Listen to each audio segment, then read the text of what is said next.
This is the moment Nicola Sturgeon's grim-faced husband was led away in handcuffs after the courts heard a dramatic rundown of his £400,000 fraud spree. Earlier, Peter Murrell was back in the dock at the High Court in Edinburgh after arriving in the back of a prison van. Murrell, who was led into the dock, handcuffed to a custody officer, nervously twitched and pursed his lips as he listened to prosecutors detail his £400,000 embezzlement from the SNP. The court heard how he used his direct access to the Nat's bank account and accounting software to abuse his position. He stole cash given to the SNP in membership fees, donations and even pilfered from legacies left in the wills of dead independent supporters. The hearing also revealed the infamous Campervan bought by Murrell in 2021 was driven only 4 miles before being parked on his mother's driveway. A new Niesman and Bischoff smooth 7.4e motorhome which the accused ordered on the 14th of October 2020. The total price of the vehicle was £124,550. The accused made 3 payments totalling £12,500 as a deposit with his SNP charge card. The balance of £112,050 was paid by the accused in 4 direct transfers from the SNP account on the 7th of December 2020.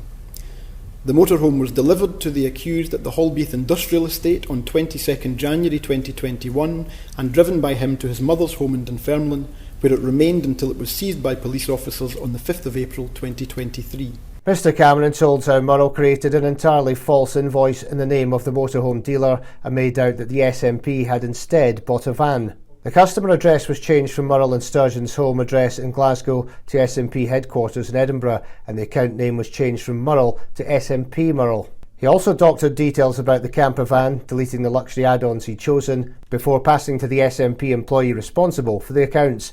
The court heard how the purchase was raised by the party's auditors, Johnston Carmichael, who added it to the SNP's official accounts as a fixed asset. Mr Cameron said it was never used or seen by any other party member or employee. However, Ms Sturgeon has previously admitted visiting her mother-in-law's house while the campervan was parked there, but has insisted she has no memory of seeing it. Prosecutors said Murrell, who also tried to cover his theft by telling SNP figures the campervan would be used for the COVID-19 impacted Holyrood election in 2021. But the court heard how there was no campaign materials or other SNP items or merchandise and was not branded. We revealed last week how the day after the motorhome was bought, Murrell bought 3 tour guide books for campervan trips in England and Wales, Scotland and Ireland. And images later released from the Crown Office gave a look inside the luxury vehicle for the first time. He filled it with luxury goods, including Le Creuset kitchenware, Joseph kitchen implements, an Alessi teapot and Molten Brown toiletries. The court heard how he had told SNP employees and auditors that the purchase, which he had changed to read a van on official documents, would be used to campaign in the 2021 election. But lawyers said he had chosen to add luxury additions such as sat-nav, security, tracking and a TV. The court heard it was figured exactly as a motorhome used for pleasure would be. The High Court heard how his near total control of the SNP's accounting software and bank account enabled his 12 years of offending. In an extraordinary moment, the prosecutor explained how Murrell had deceived those in the SNP to buy 2 cars. The first such vehicle was a new Volkswagen Golf which he purchased in early 2016. The total price paid was £32,989, with part of that being supplied by the accused in the form of a deposit and the trade-in value of another car. That left a balance of £16,489, which the accused paid by direct transfer from the SNP account on the 29th of March 2016. The second such vehicle was a new Jaguar I-Pace, which the accused ordered on the 9th of September 2019. The total price of the vehicle was £81,277, part of which was funded by trading in the previously mentioned Volkswagen Golf. A deposit of £12,027 was paid by the accused from his own bank account.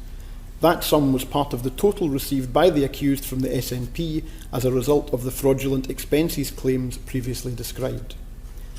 The balance of £57,500 was paid by the accused in 2 direct transfers from the SNP account on the 1st of November 2019.